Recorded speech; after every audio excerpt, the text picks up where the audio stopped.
मुझे तुम सब पर अभिमान है। आज जिस तरह तुम लोगों ने असुरों का डटकर सामना किया है, मेरा विश्वास और भी दृढ़ हो गया है।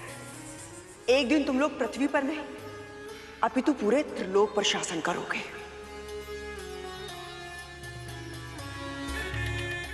आज तुम सबने जो कौशल दिखाया है, तुम्हारे पिता को तुम पर गर्व होगा और प्रसन्नता भी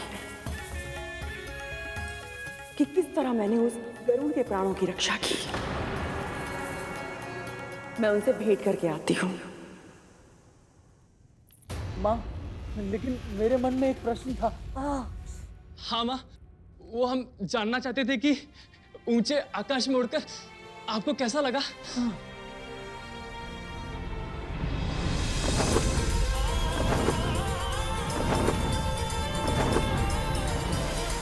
हाँ माँ, बताइए ना, आपको कैसा लगा पक्षियों की तरह उड़कर? सम्मोहक, मनमोहक, नदी के बहते जल की तरह मुक्त, किसी स्वप्न जैसा था आकाश में उड़ने का अनुभव।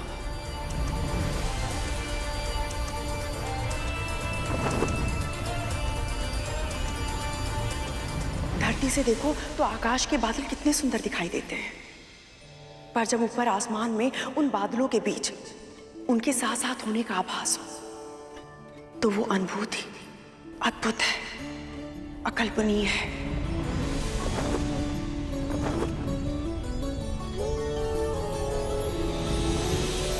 मैं तो सबसे अधिक प्रभावित हुई उस गरुड़ की गति से।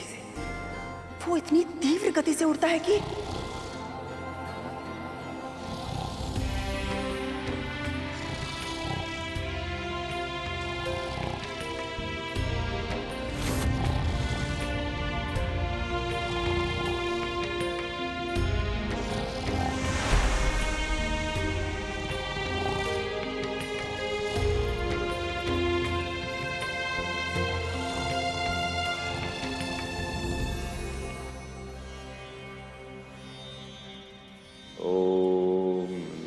भगवते वासुदेवाय।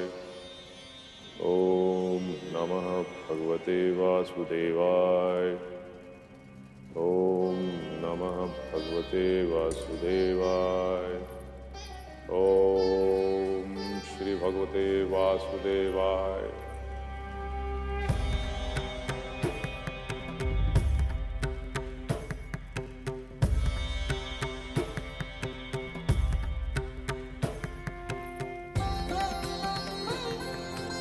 कल्याण देवी, इस समय यहाँ कैसे आना हुआ? मैं आपको सूचित करना चाहती थी स्वामी कि असुरों ने हमारे महल पर आक्रमण कर दिया था, किंतु हमारे पुत्रों ने बहुत ही वीरता के साथ युद्ध किया और विंता की रक्षा की। इसी बीच मैं गरुड़ को लेकर महाराज बलि के पास गई और उनसे युद्ध समाप्त करके शांति की स्थापना करने में सफलता प्राप्त की। असुर तो गरुड़ को प्राणदंड देना चाहते थे, किंतु मैंने उन्हें समझाया और गरुड़ की रक्षा की। आपने नहीं, गरुड़ की रक्षा उसकी मां की प्रार्थनाओं और स्वयं भगवान श्री विष्णु ने की।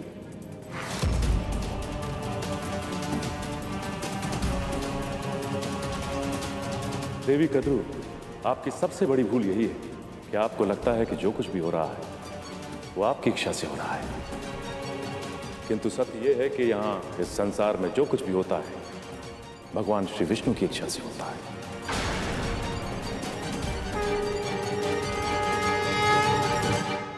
कम से कम आज तो मेरे प्रयासों की प्रशंसा करते थे स्वामी। आप अपने पुत्रों को सर्वश्रेष्ठ बनाना चाहती हैं, किंतु ये लक्ष्य गरुड़ का अत्याचार या उसे बंदी बनाने की आवश्यकता नहीं है। उसका जन्म महान उद्देश्यों के लिए हुआ है और उसमें से सबसे बड़ा उद्देश्य है उसकी मां को दास्तां से मुक्त कराना।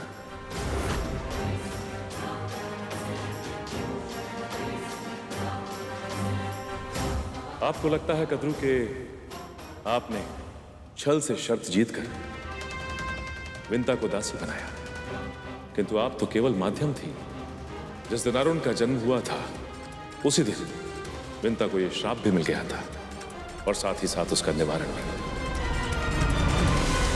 यदि आपके एक पुत्र ने आपको भीषण श्राप दिया है, तो वही आपका ये दूसरा पुत्र आपको श्राप के बंधन से मुक्त करवाएगा।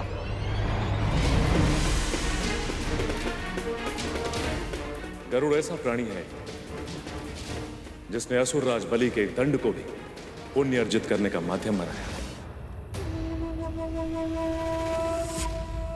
उसमें अद्भुत बुद्धि है। आप केवल उसके तन को दास बना सकती हैं, किंतु चाह कर भी आप उसके मन और मस्तिष्क को अपना बंदी नहीं बना सकती। अपनी मां को मुक्त कराना उसकी नियति है और वो अपने इस उद्देश्य को पूरा करके रहेगा।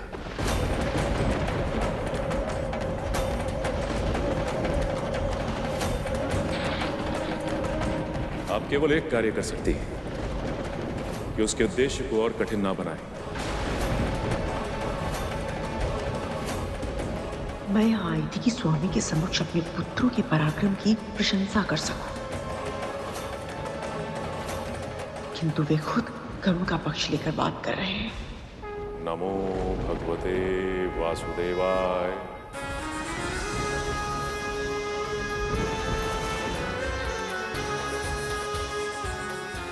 मैंने विंता और गरुड़ के लिए इतना सब किया, अपने पुत्रों के और स्वयं के प्राणों को भी संकट में डाल दिया। असुरों से उसकी रक्षा करने के लिए उन दोनों को तो मेरा जीवन भर के लिए ऋणी होना चाहिए। मुक्त होने के बारे में सोच भी कैसे सकते हैं वो? महाराज, गरुड़, तुम इस समय यहाँ क्या कर रहे हो? क्षमा कीजिए महारानी, मेरा उद्देश्य आपको भयभीत करना नहीं था, बस कुछ कहना है आपसे। जो भी कहना है कल कहना, आज बहुत रात हो चुकी है, तुम जाओ यहाँ से। महारानी, एक विनती करनी है, बस 2 पल के लिए सुन लीजिए। ऐसी कौन सी विनती करनी है जो एक रात भी प्रतीक्षा नहीं कर सकते तुम? कहा ना, मुझे विश्राम की आवश्यकता है, कल बात करेंगे। महारानी, यदि इस विचार को और अधिक समय तक मेरे मन में रखा तो मेरे हृदय का भार मेरे प्राण ले लेगा। मैंने अपने जन्म से लेकर आज तक आपको अपनी मां के साथ अत्याचार करते देखा, अपने वचनों से, अपने कर्मों से उन्हें दुखी करते देखा है। पर आज जब आपने दीदी मां को मुझे सौंपने से मना कर दिया, तब मुझे आभास हुआ महारानी कि आपके व्यक्तित्व के और आयाम भी है जो इस बाहरी आवरण के पीछे छिपे हैं। आज तक मैंने एक अत्याचारी महारानी को देखा था, पर आज एक बड़ी बहन को देखा जिन्होंने अपने पुत्रों को आदेश दिया कि वो उनकी छोटी बहन की रक्षा करे। आज पहली बार मैंने अपनी विमाता को देखा जो मेरे प्राणों की रक्षा करने के लिए स्वयं शत्रुओं के सामने दीवार बनकर खड़ी हो गई। आज पहली बार मैंने एक मां को देखा जो अपने पुत्रों से इतना स्नेह करती है कि उनके भविष्य की सुरक्षा के लिए उन्होंने अपना जीवन दांव पर लगा दिया। इसे प्रशंसा कहते हैं गरुड़। तुम्हें तो विनती करनी थी ना। विनती करनी है, पर आपके भीतर छिपी अपनी बड़ी मां से विनती करनी है मुझे। मेरी मां को उनका जीवन लौटा दीजिए, उन्हें अपनी दास्ता से मुक्त कर दीजिए बड़ी मां।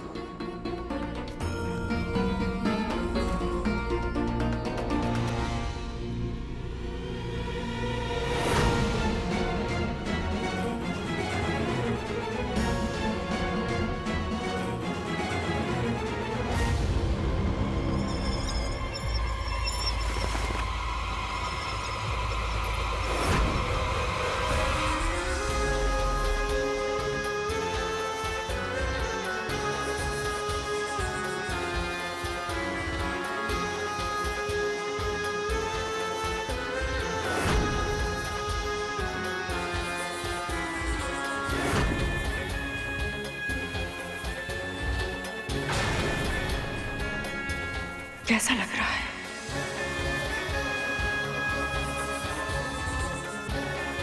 अच्छा नहीं लग रहा है ना? किंतु जिसका जो स्थान होता है उसे वही शोभा देता है। चरण पादुका चाहे कितनी भी अच्छी क्यों ना हो, उसे अपने सर के ऊपर नहीं रखा जाता।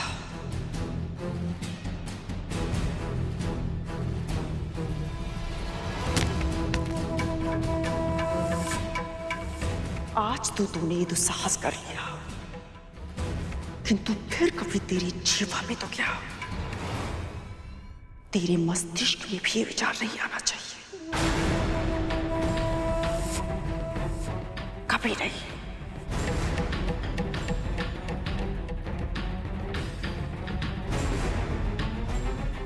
बड़ी माँ,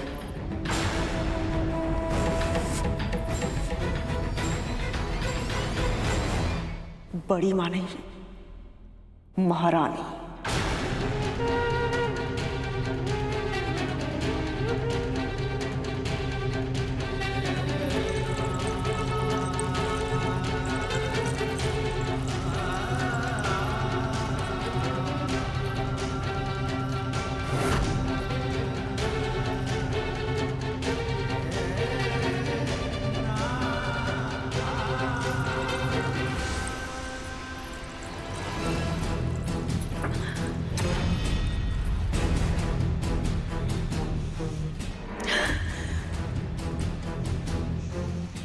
क्यों हर बार मैं ही क्यों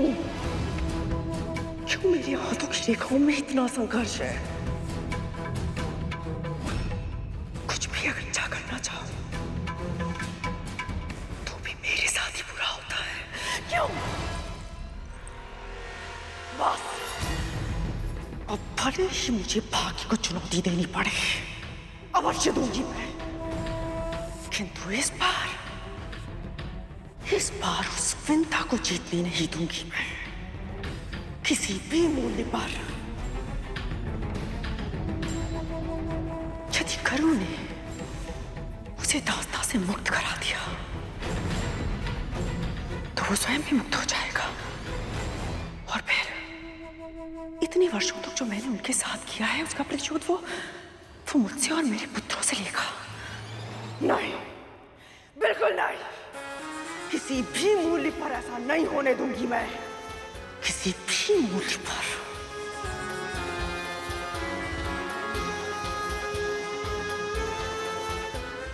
करूंगी तो क्या? कैसे उस पंछी को अपना पिंजरा छोड़ने से रोकूं मैं? कैसे रोकूं उसे मुक्त आकाश में उड़ने से? कैसे?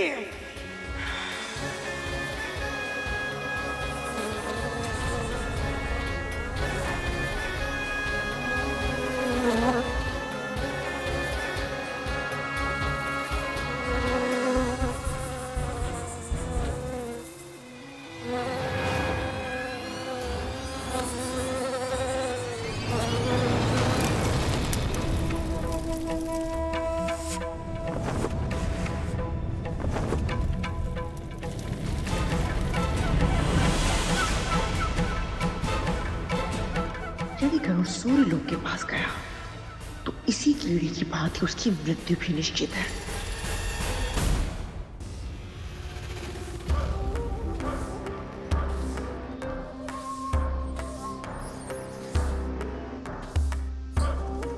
गरुड़ सुनो ना, अब तुम्हें धूमल भैया।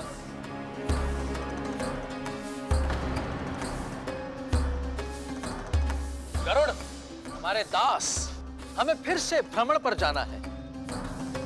जो आज्ञा स्वामी। पर आज हम रथ से नहीं जाएंगे। हाँ हाँ, तो फिर जब दास आकाश में उड़ सकता हो तो भूमि पे भ्रमण करने की क्या आवश्यकता? वहां तक तो भैया, ये तो बिल्कुल तक्षक भैया का स्वर है। यदि तुम्हें ऐसे और भी स्वर सुनने हैं तो तुम्हें हम सबको आकाश भ्रमण पर ले जाना होगा। आज का ये दिन बहुत शुभ है दीदी। देखिए, गरुड़ और उसके नाग भाई एक दूसरे के साथ कितने प्रेम से बातें कर रहे हैं। क्या ऐसा नहीं हो सकता कि इनके संबंध सदैव ऐसे ही रहे, स्नेह से भरपूर? तुमने तो मेरे मुंह की बात छीन ली। मैं भी ऐसा ही सोच रही थी। सच? बिल्कुल सच। बहन,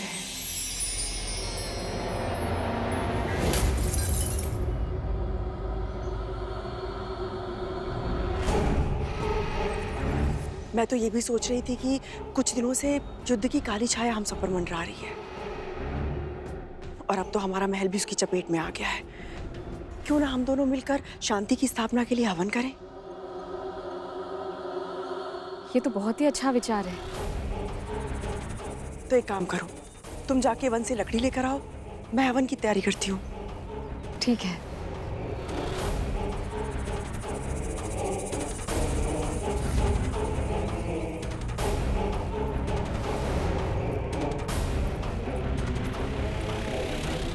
गरुड़, तुम कहाँ जा रहे हो?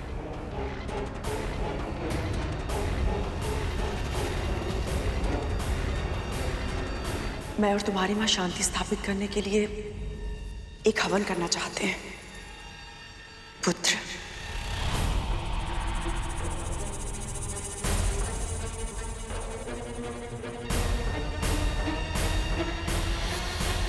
और उसके लिए तुम्हें एक विशेष सामग्री लानी होगी। आदेश दीजिए महाराज।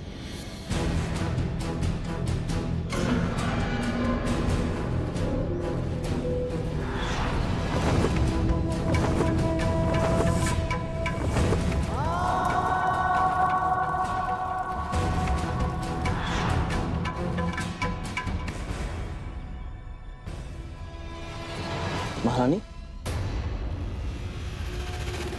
मुझे सूर्य पुष्प चाहिए। पुत्र। सूर्य पुष्प? हाँ। सूर्य पुष्प? और उसके लिए तुझे सूर्यलोक जाना होगा, क्योंकि अद्भुत पुष्प वहीं खिलता है। पुत्र।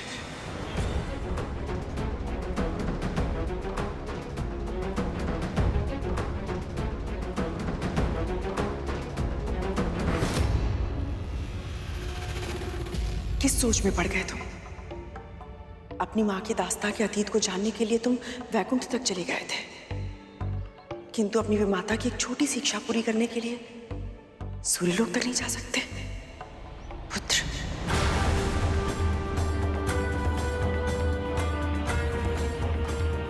आपकी इच्छा अवश्य पूरी होगी बड़ी माँ।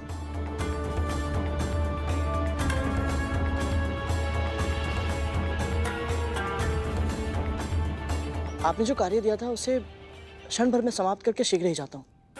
फंस गया पंछी पिंजरे में। अब गरुड़ नाम की समस्या का हमेशा हमेशा के लिए समाधान हो जाएगा।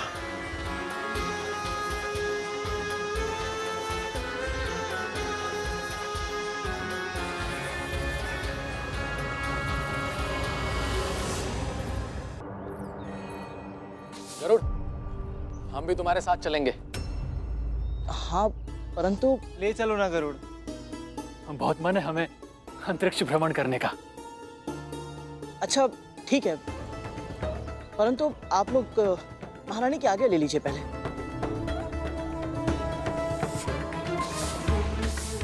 पर माँ की आज्ञा क्यों? उसकी तो कोई आवश्यकता ही नहीं है गरुड़। हाँ। नहीं धूमल भैया, एक बार मैं अपनी माँ की आज्ञा के बिना घर से दूर जा चुका हूँ और मैं नहीं चाहता कि आप सब भी वही भूल करें।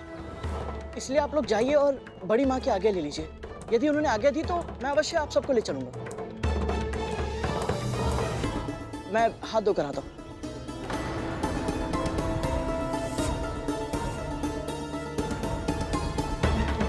करुण, माँ की आज्ञा के बिना हमको लेकर नहीं जाएगा तक तू। और माँ आज्ञा देगी नहीं। तो क्या करें भैया? बड़ा मन है अंतरिक्ष भ्रमण करने का।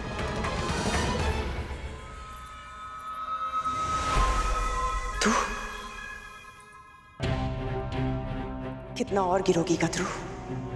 तुम्हारे स्वामी, जिनका हृदय इतना शुद्ध है कि देवता भी उनसे परामर्श लेते हैं, उन्होंने भी तुम्हें समझाया कि गरुड़ रोज की मां को मुक्त कर दो, किंतु तुम उनके सुझाव के बिल्कुल विपरीत कार्य कर रही हो।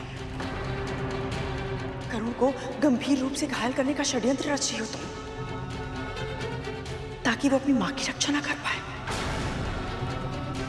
तुम भूल रही हो कद्रू, जो अन्य व्यक्तियों के लिए विपदा उत्पन्न करता है, उन्हें स्वयं भी उसी विपदा का सामना करना पड़ता है। आज तुम विंता के पुत्र को संकट में डालना चाहती हो, पर कहीं ऐसा ना हो कि तुम्हारे पुत्री तुम्हारे बनाए हुए जाल में फंस जाए।